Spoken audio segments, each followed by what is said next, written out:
Hi there, everyone. My name is Prerak Juthani. I'm currently a first-year resident in internal medicine at Stanford, and I wanted to make this video about last-minute tips and tricks for your ERAS application because I know that the deadline is coming up, and I wanted to provide some insights.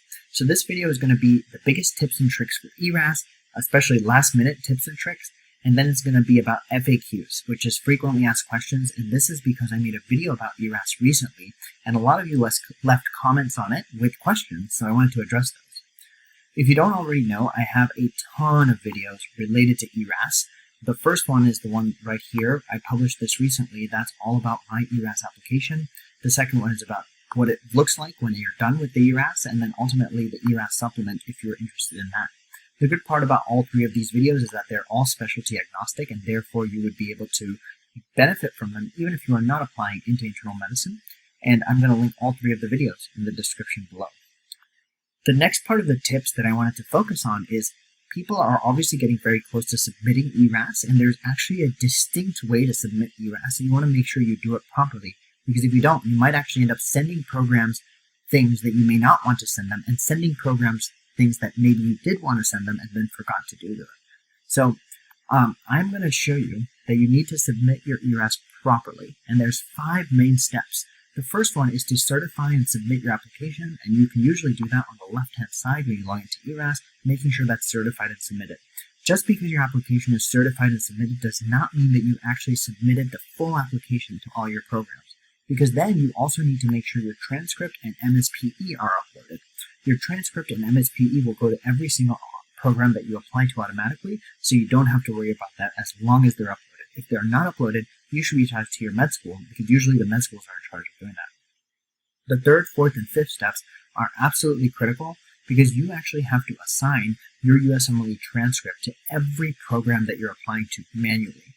You also have to manually assign your photo to every program that you're applying to. And you can see here that there's a little assign button below your transcript as well as your photo, and you need to make sure that you do that properly.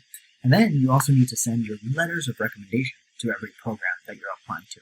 So just because you certified and submitted your application does not mean that your ERAS entire application is done, because you still need to make sure your transcripts are there, you need to make sure your letters of recommendations are there, you need to make sure that your personal statement is there. And so you can see that there's 5 steps here, and this is very important to follow. And in case you're wondering, Prerak, is there a video I can watch that can help me with this? There is, and I made this video last year, and I promise you it will be very, very helpful to you. Please watch it, because unfortunately, if you don't follow these steps, sometimes even if you apply to a program, that program may not get all the things that you need to have a full application. If you don't have that, they technically wouldn't really consider you, because why would I look at an application if it doesn't have the letters of recommendation? So you need to make sure every program has each of the specific things that it requires. Watch this video. It's again going to be linked in the description below. So those are the great tips and tricks. I do want you to know that because we are getting at the point where the ERAS application will be submitted, there are a few steps to follow after submitting the application. Because once you submit your application, you will then be on the road to interviews. Interviews will start coming out soon. So what should you be doing the moment you submit your application? Honestly, relax. This is not stuff that you need to worry about. You will get interviews. But if you're really interested in programs and you want to tell them or show that you're interested in them, it's always worthwhile reaching out to residents and asking them if they like the program. What do they like about it? What do they not like about it? And sometimes this can be really helpful, because something about programs is that it's not always evident what they're like until you talk to people who are there. And you may be really interested in a program, but not as interested in it after you talk to residents, because you realize that some of the things that they maybe mentioned on their website weren't as prominent as you thought they would be, and vice versa. The second thing that you should do after submitting, and again, I know part of this may be very anxiety-provoking, and it's totally okay if you don't want to do this part, but there are spreadsheets available on Reddit that have insane amounts of information. They provide information about people who have gotten interview invites. They provide information about, hey, is this program toxic or not toxic? They provide information about, do residents like this program or not? And these spreadsheets are all available on Reddit. So if you just type in Reddit, Internal Medicine 2022 to 2023 ERAS, spreadsheet, usually it'll be the first Google link. And I can tell you for a fact that the internal medicine spreadsheet is already up and about. And you can see this because at the bottom you can see that there's interview questions, there's a main chat, there's applicant data, there's all this stuff. And this is all for this current cycle. So this spreadsheet's already alive. But this spreadsheet also exists for every other specialty, including plastics, orthopedic surgery. So it's just important that you find these because they often can have very valuable information that I personally found to be very meaningful when I was applying.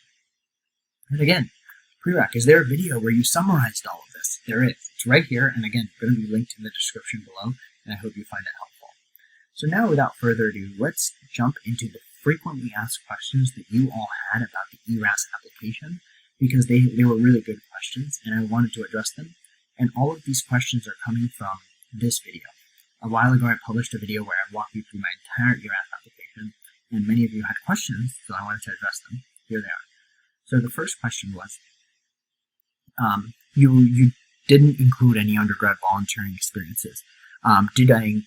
Should you include undergrad experiences on your ERAS? Is it disadvantageous, or should you go ahead and do it? I personally think that you should include undergrad experiences if they relate directly to something that you did in medical school. If they don't, then unfortunately, then it kind of is irrelevant. So for example, here's a board game that I founded in between my undergrad and medical school gap year. So I included that because it's something that I still kept in touch with to this day, and it's a longitudinal project. So in theory, I did include some undergrad experiences, especially if there were some things that I continued working on while I was in medical school. If it's something that you didn't continue working on while you were in medical school, but you can make an active argument as to why it was instrumental in your development as a doctor in whatever specialty you're interested in, then I think that's fine, because then in your description you can talk about why that activity was so significant to you and why you think it'll make you a better resident physician down the road. That's my personal 2 cents. So that's the first frequently asked question. Very popular. Undergrad activities, by all means go for it if you think they're instrumental to you. Especially, I include it if they definitely carried on into medical school. Now the next question was, would you do bullets versus paragraphs for descriptions? And then the second question was, where did I put my major college achievements? I put my major college achievements in the other awards/accomplishments section, because there is a medical school awards and accomplishments section, but then there's an other awards.